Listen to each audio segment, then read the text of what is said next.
Hello friends, this is Tim Collins coming to you again with our weekend word.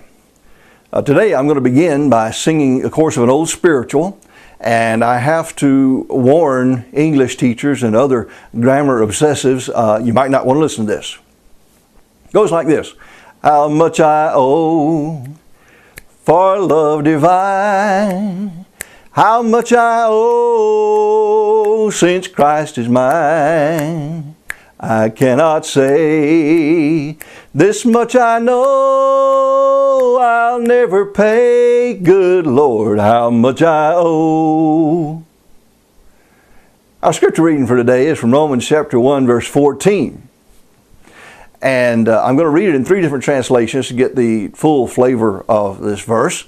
Paul, writing to the Romans, the NIV renders it this way: I am obligated both to Greeks and non-Greeks, both to the wise and the foolish. The King James Version says it like this: I am debtor both to the Greeks and to the barbarians, both to the wise and to the unwise.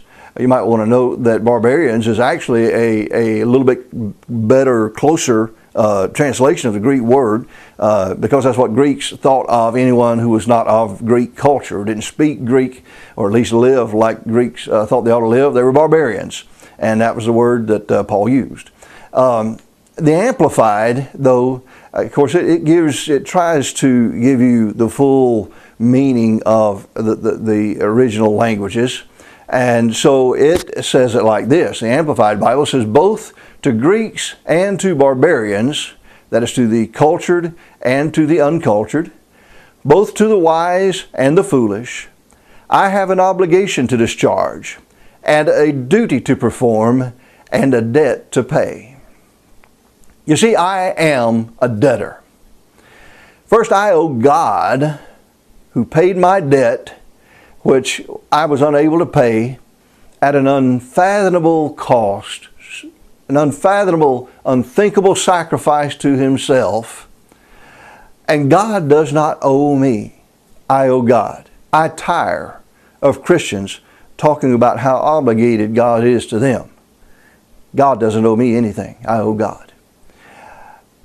Secondly, I am a debtor to those who have gone before me and paved the way, to the apostles who shed their blood for the gospel's sake, to patriarchs of our modern church era, like my dear old pioneer pastor dad, who showed me what it was like to give oneself 100% to the ministry. I owe our missionaries who have sacrificed family and home and even their lives so that everyone could hear the gospel. And I owe every human being, rich or poor, cultured or uncultured, wise or foolish, I owe every human being the opportunity to hear enough of the gospel to make an informed decision about eternity. I owe my fellow man that much. And to all of those above, I have an obligation to discharge. I have a duty to perform. I have a debt to pay. And this much I know, I'll never pay how much I owe. Well, I hope you'll be in church somewhere Sunday, worshiping God in spirit and in truth. God bless you. We love you.